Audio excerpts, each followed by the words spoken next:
Hello, this is Paul Glassman. I'm at the University of Pacific School of Dentistry in San Francisco. I have to say it's a little odd to be sitting in a conference room here by myself talking to an audience but I can't see or hear, but hopefully you can see and hear me. So my task is to, in about 8 minutes, to be able to provide you with some information about teledentistry and teledentistry as a disruptive innovation in the oral health industry. So here we go. Many of you remember a time when the American automobile industry back in the 1960s was producing big, expensive luxury cars with lots of bells and whistles. And it became apparent as time went by that that's not actually what people wanted. The Japanese automobile industry came into the US producing basic transportation, low-cost vehicles, high quality, good gas mileage, and practically put the American automobile industry out of business. So that's all been described looking backwards as a phenomenon called disruptive innovation. Clayton Christensen, a professor of business at Harvard, has led the movement to talk about disruptive innovation and describes it as a process whereby companies or industries tend to innovate faster than their customers' needs actually evolve and start producing services or products that are really too expensive and too sophisticated and too complicated for many of the customers in their markets. And they do this because historically the greatest profit has come from charging the highest prices to the most demanding and sophisticated customers at the top of the market. But the problem with that strategy is that it unwittingly opens the door to disruptive innovations at the bottom of a market, disruptive innovation being a disruption that allows a whole new population of customers at the bottom of a market to have access to products or services that was historically only accessible to customers with a lot of money or skill. So how does that relate to the oral health industry? Well, one thing to think about is that the price of dental care has been rising rapidly, really twice the rate of inflation. The red line is the consumer price index for dental services, the green line, the consumer price index in general, the rate of inflation. For many decades, dental prices have gone up twice the rate of inflation. Dental prices are much more important in terms of whether people get dental care or not because people pay for dental care much more out of pocket than other health services. And what we've seen is that if you ask people what services do they think they need, health services, that they don't get because it costs too much, dental care is number one. And I don't know if you can see the cursor on the screen, but dental care has been the number one health service for many decades that people think they need and decide not to get because it costs too much. Now, all that translates into low utilization of dental services in our country.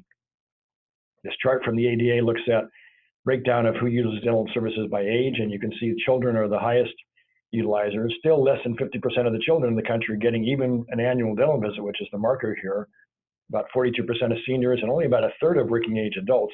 And it's actually worse than this because this provides actually an information about the entire economic strata linked together.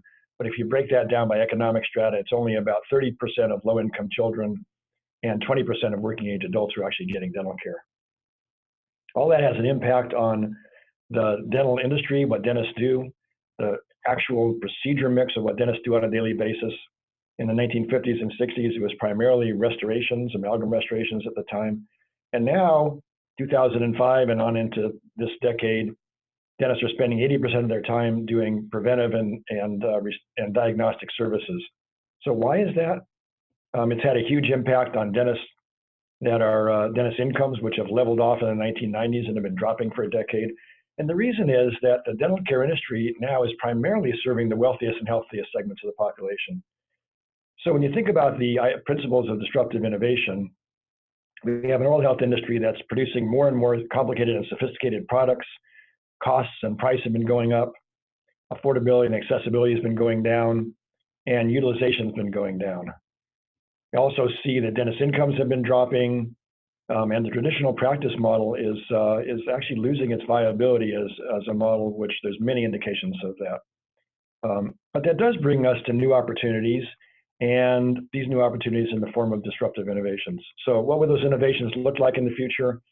Well, there's a bunch that we don't have time to talk about today. Consolidation of practices going from solo practice to group practices, using chronic disease management, recognizing we're dealing with chronic diseases, and even things as fundamental as how do we deal with cavities in teeth. But the one I'm going to spend a few minutes on now is the idea of using telehealth connected teams and virtual dental homes to reach people who are not a part of the dental care industry and not taking advantage of it currently. So we've developed something in California we call a virtual dental home.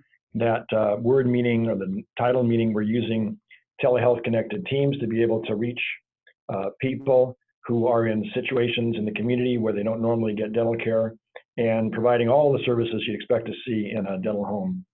So how does it work? Well, this is a dental hygienist who's collecting photographs, x-rays, a complete set of dental records. They're working in places like this is a Head Start center where it takes up very little room using portable equipment. All that equipment can be packed up and brought in and out of the place to set up very easily for the day. All that goes into a cloud-based electronic health record system where you have a dentist who's not on site, who's able to review the records and then make a decision about whether that child can have all the care they need in the community site or whether they need to see a dentist for more advanced work. It turns out in our demonstration project that about 2/3 of kids can have everything they need in the community site, and as time goes by, that goes up even larger to about 80%. And when you consider the few that need to go see a dentist, we're able to reach and provide complete dental care for about 85% of these low-income populations, which is a phenomenal difference from what normally happens to them, which is not much until they have advanced disease and end up in the emergency room or the OR.